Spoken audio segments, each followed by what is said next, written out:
Welcome to Behind the Facts, a podcast that focuses on shining a light on the individuals that work behind the scenes, curbing the spread of false and misleading information, and fostering a culture of accuracy. I am your host, Thipe Maelane.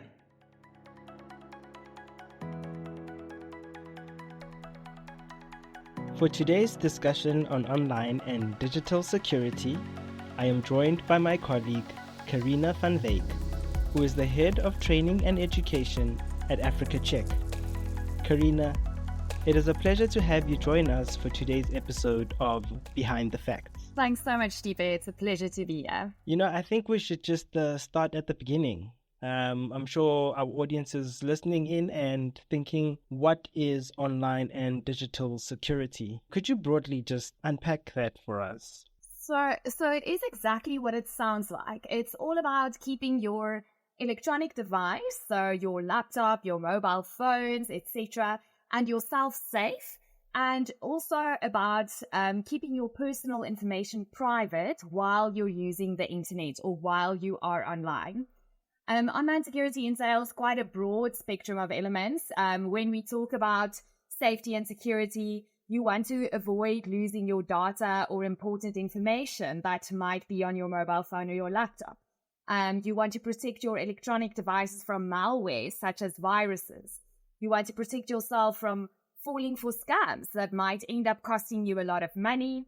And you also want to make sure that no one can access your email, your accounts, or your apps, especially apps like banking apps, for example. Then there's also the aspect of privacy, knowing how to hide your location when it's necessary, how to make sure that your social media accounts aren't open to anyone and everyone, to see your personal information, making sure that you don't share personal information like your home address or the school your children go to.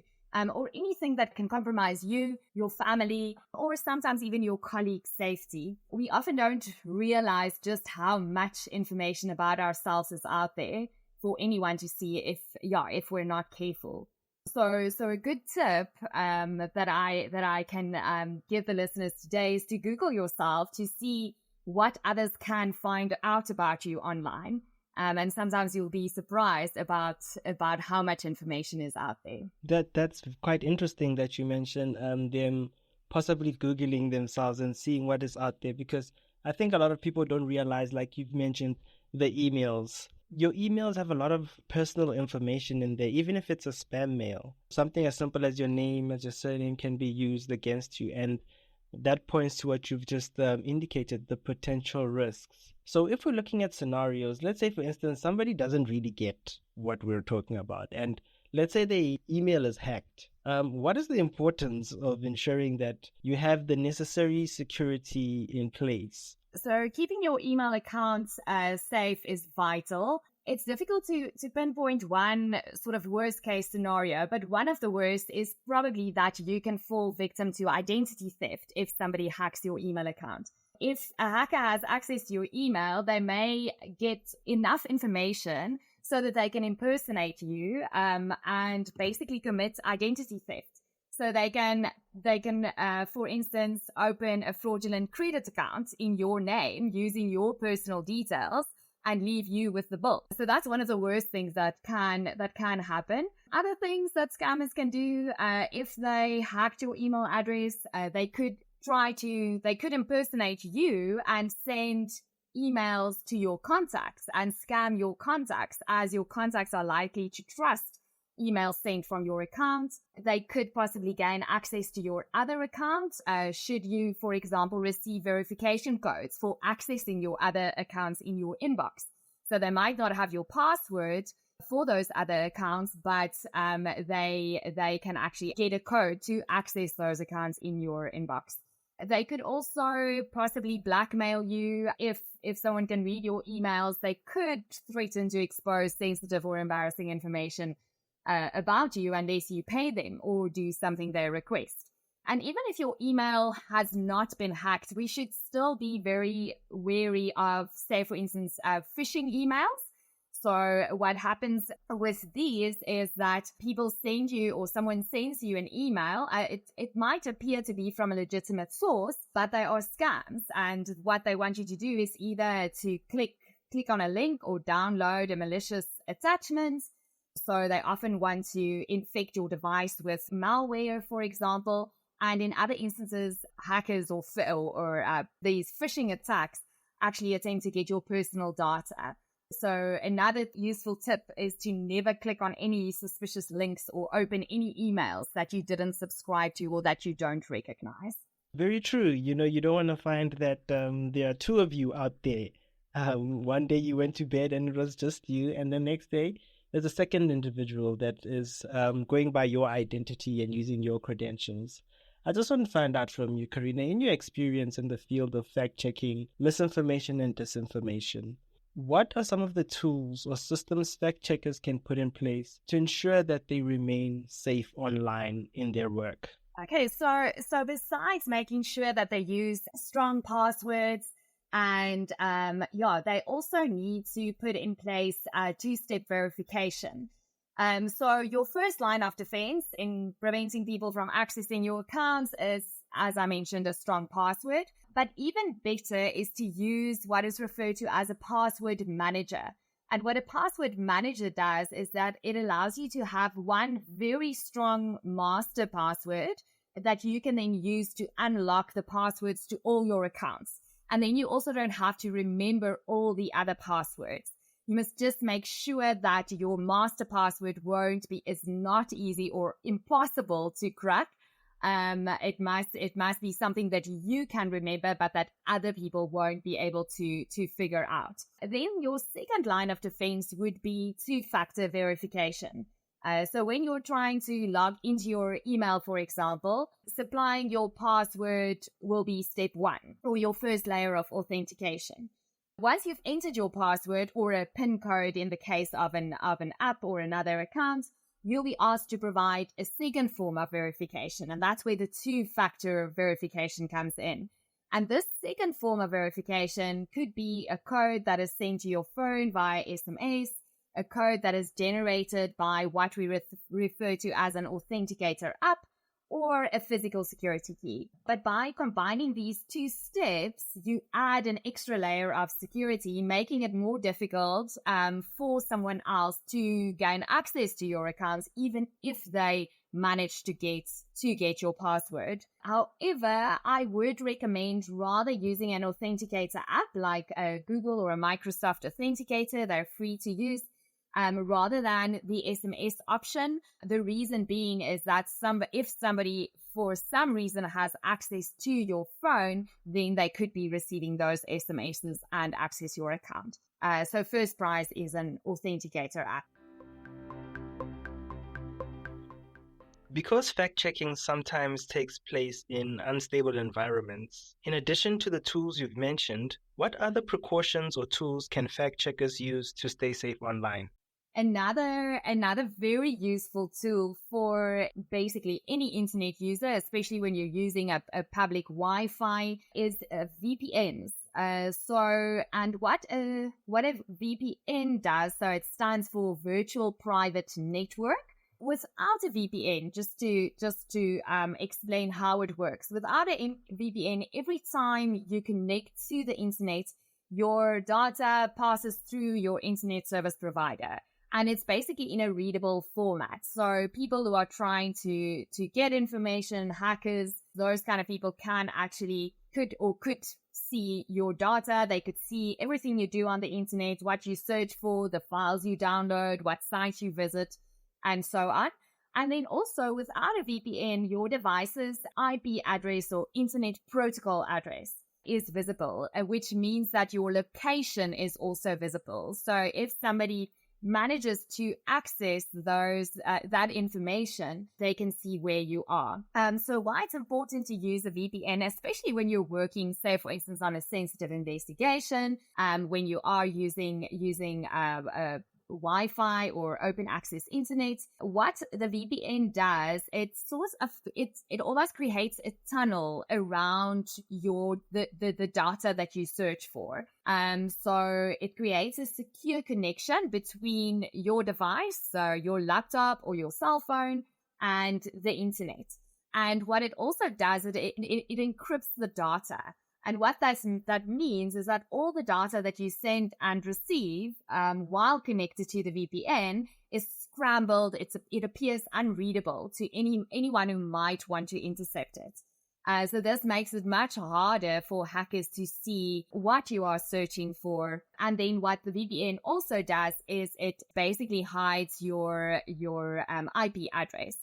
So any potential hackers will not be able to see your location. And even if you are, say for instance, in Ethiopia, and you are connected to a VPN, then that VPN will hide the fact that you are in Ethiopia, and hackers won't be able to see where you are.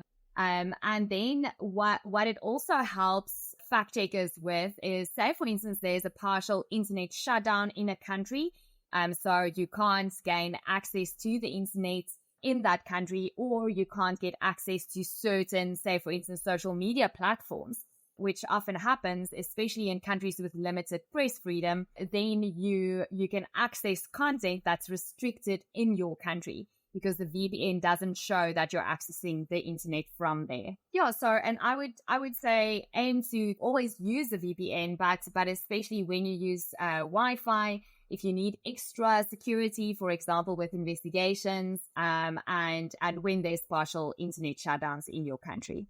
You're listening to Behind the Facts. This is Behind the Facts. This is Behind the Facts. This is Behind the This is Facts. Behind the Facts. You're listening to Behind the Facts. Thanks for tuning in into Behind the Facts.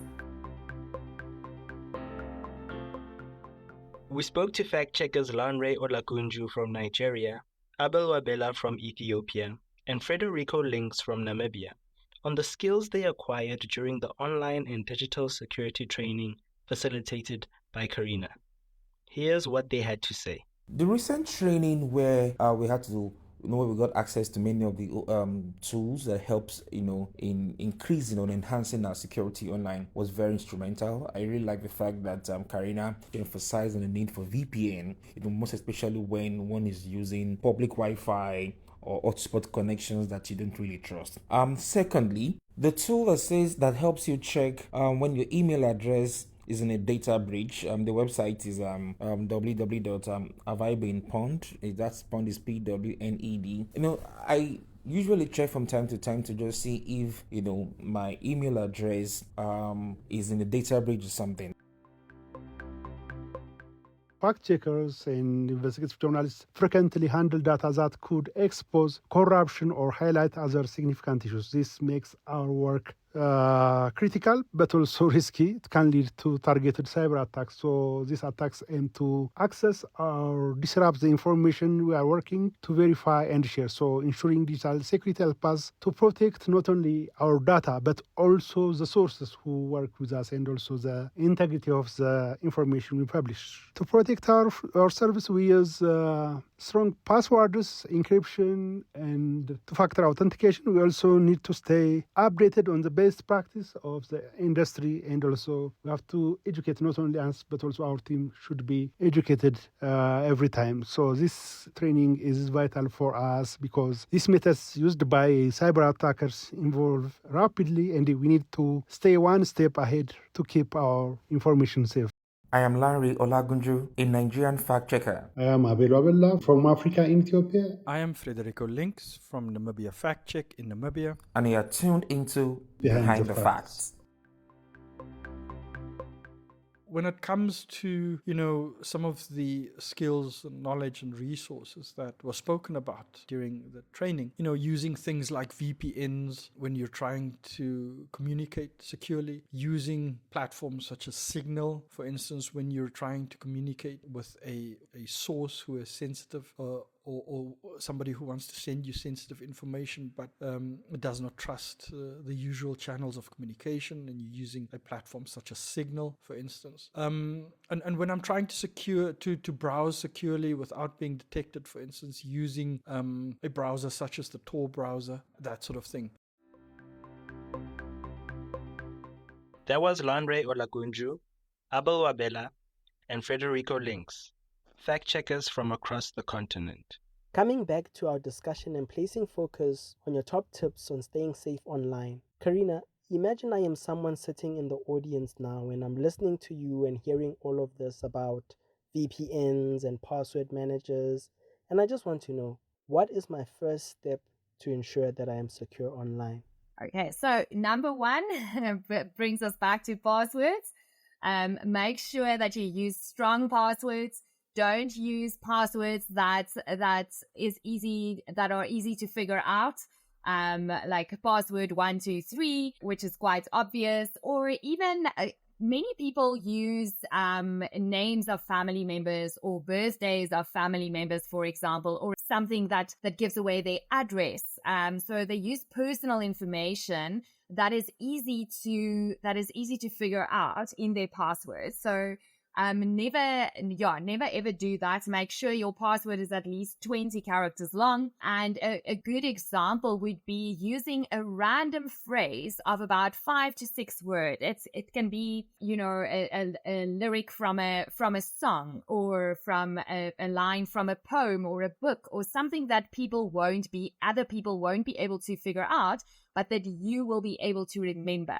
And that's very important. So make sure that your passwords are strong. If possible, get that password manager I was talking about. Also, check the privacy settings on your social media accounts, and make sure that your personal information is hidden from people that you want to hide it from. And don't ever click on links in emails or messages from an unknown person, or one that you suspect is not safe. So I think with all those, if you follow all those steps, then that should immediately increase or improve your online safety and security.